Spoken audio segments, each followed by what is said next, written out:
बिस्मिल्लाहिर्रहमानिर्रहीम। नाजरीन, hit story के साथ मैं हूं शमशाद मांगट। नाजरीन, आप देख रहे हैं कि सरदार तनवीर इलियास चुगताई साहब जो वज़ीर आज़म आज़ाद कश्मीर थे, आजकल उनके सितारे जो हैं वो शदीद गर्दिश में हैं। वैसे सितारे तो उनके उस वक्त से ही गर्दिश में जब से वो वज़ीर आज़म बने थे। अभी 2-4 दिन पहले की बात है, उनके वालिद मोहतरम ने उनसे लातल्लुकी का इजहार किया। वो सदर थे ये सेंटोरस ग्रुप के। वो सुना है कि उनको सदारत से भी हटा दिया गया, फिर जो ये इनके जो हिस्से थे वो भी बखरे कर दिए गए। मेरे साथ स्टूडियो में मौजूद हैं राजा उस्मान ताहिर साहब। कश्मीर अमूर पे इनकी काफ़ी दस्तरस इनको हासिल है और आज सरदार तनवीर इलियास चुगताई साहब को इस बड़े ओहदे के लिए अहल भी कर दिया गया है। और नाजरीन, आपको ये भी बताता चलूँ कि आज़ाद कश्मीर की सियासत में ये पहला मौका है कि आज़ाद कश्मीर का कोई वज़ीर आज़म अदालत के ज़रिए नाअहल हुआ है, बरतरफ हुआ है। उस्मान साहब, ये बताइएगा कि क्या वजह हुई, क्या इन्होंने अदालत की तौहीन की थी?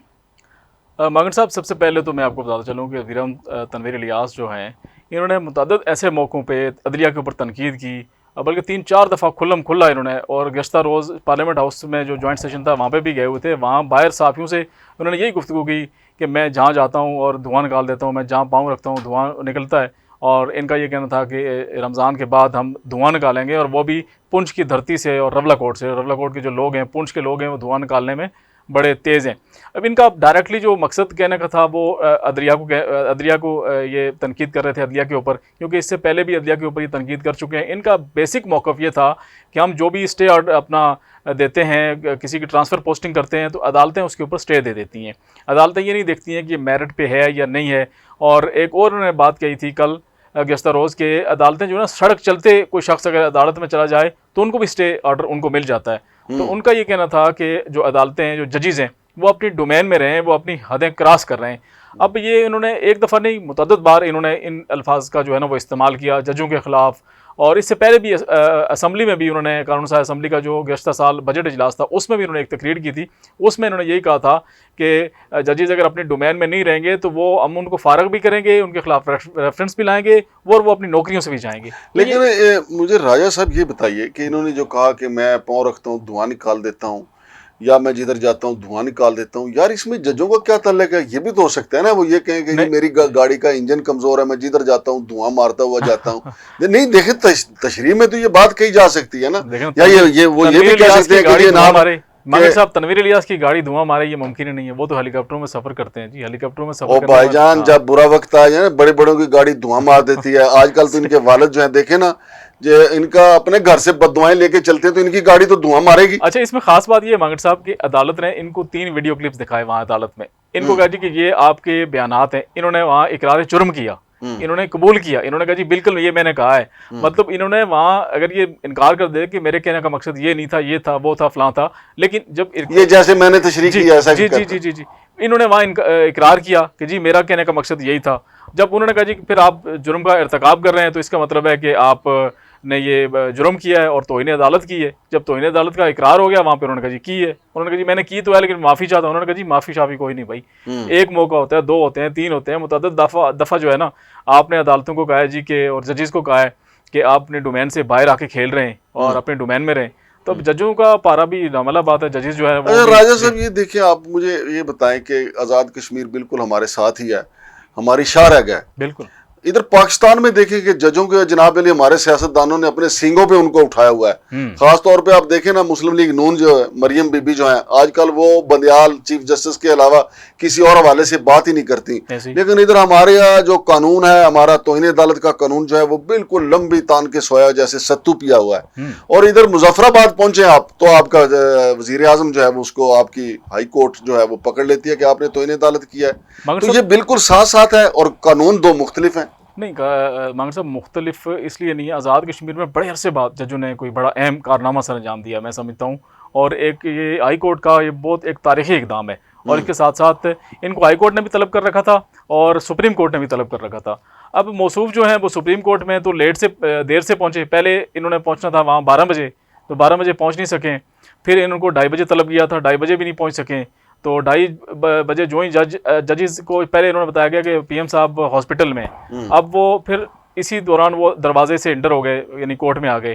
तो फिर जज उठने वाले थे, फिर वो बैठ गए।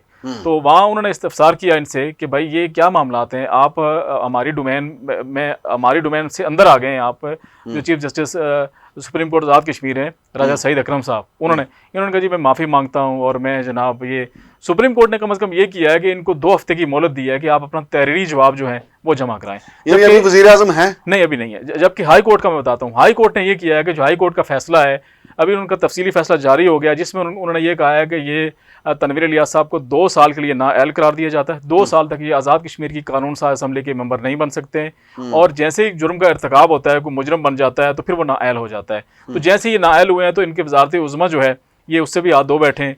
अब आइन और कानून के मुताबिक ये होगा कि सीनियर 3 जो वज़ीर है, अब वो निगरान वज़ीर आज़म बनेगा या जो भी बनेगा। लेकिन अभी सुनने में ये आ रहा है कि इन्होंने अभी सुप्रीम कोर्ट से रजू किया है अपील करने के लिए, ये जो हाई कोर्ट वाला फैसला है, हाई कोर्ट के फैसले के ऊपर, क्योंकि ये दो केसेस थे। इन्होंने सुप्रीम कोर्ट ने अलग तलब किया हुआ था और हाई कोर्ट ने अलग तलब कर रखा था। अब हाई कोर्ट का जो फैसला आया है, इनको नाअहल करार दिया डायरेक्टली इन्होंने। अब इस नाअहली के खिलाफ वो अब चले गए हैं सुप्रीम कोर्ट। अब देखते हैं कि सुप्रीम कोर्ट इनको वहाँ पे उधर से हाई कोर्ट ने इनको नाअहल किया, तो ये पिटीशन लेके सुप्रीम कोर्ट गए, जहां जाके इन्होंने माफी मांगी, तो उन्होंने 2 हफ्ते का वक्त दिया, या किस तरीके से हुआ वो? ये इनको गुज़श्ता रोज़, यानी आज़ाद कश्मीर के जो 2 बड़े कोर्ट्स हैं, एक हाई कोर्ट और सुप्रीम कोर्ट, दोनों ने ये नोटिस लिया था। यानी इनकी जो तकरीर थी ना, ये जो 3-4 तकरीर की धुएं निकालने वाली, इनकी इसी बात के ऊपर हाई कोर्ट ने अलग नोटिस लिया था और सुप्रीम कोर्ट ने अलग नोटिस लिया था। फिर हाई कोर्ट ने भी इनको तलब कर लिया और सुप्रीम कोर्ट ने भी तलब कर लिया। अब हाई कोर्ट ने इनको तलब किया, ये पहुंचे वहां हाई कोर्ट में, जाके इन्होंने माफ़ी मांगी हाई कोर्ट से। हाई कोर्ट ने इनकी माफ़ी कबूल नहीं की।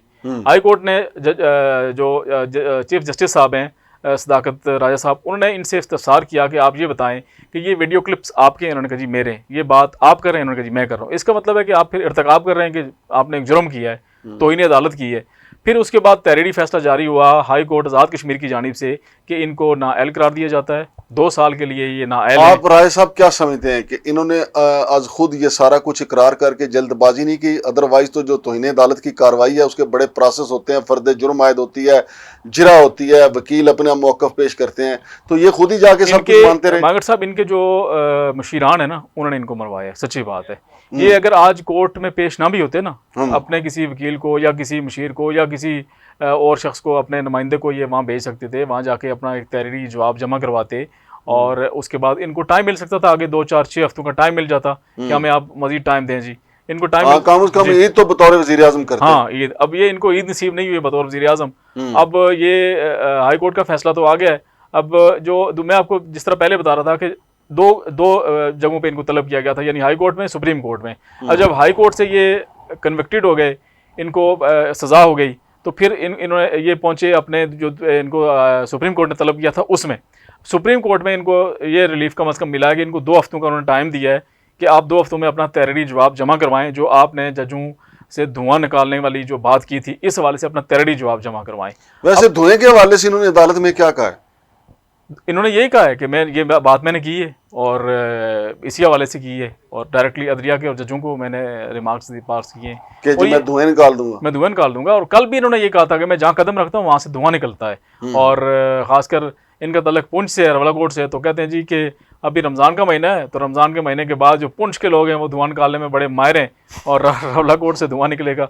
अब वो उनका धुआं निकालते निकालते इनका अपना धुआं निकल गया। नहीं तो धुआं तो निकल रहा है ना रवलाकोट से यार, और किस तरह धुआं और किस तरह? रवलाकोट से नहीं निकल रहा, रवलाकोट के लोग खुश हैं। और मैं ओवरऑल अगर बात बताऊँ ना मांगट साहब, कश्मीर में तनवीर इलियास साहब की बैड गवर्नेंस जो है ना, वो लोग ज़बान ज़द आम थी, और हर बंदे को वैसे मैं एक बात बताऊं आपको कि जो ये खुद पेश होते रहे, खुद ही आर्गो करते रहे, खुद ही अपना जुर्म भी तस्लीम करते रहे, ये खानदानी टेंशन की वजह से। आपको पता है ना कि देखिए इनका टोर टप्पा तो सेंटोरस है, ऐसे ही है। ये जो 3 जो यहाँ 3 बुर्जिया जो सेंटोरस है इस्लामाबाद में, तो वैसे तो इसका शक्ल को देखा जाए, ये जमारात जहाँ पे हम शैतानों को रमी करते हैं जाके, तो वो 3 शैतानों के वजह से आप गए होंगे हज पे या उम्रे पे, देखे होंगे आपने। ऐसे ही है। लेकिन वो उसके ऊपर जो इनका मसाइल पैदा हुए ख़ानदानी तौर पे, भाइयों के साथ, अब इनके अपने वालिद के साथ, फिर इनके बेटा वहाँ पे गया, उसके खिलाफ पर्चा हो गया, तो बंदा टेंशन में तो होता ही है। तो उस टेंशन की वजह से मेरा ख्याल इन्होंने कहा कि चलो फिर आप धुआं ही निकालो।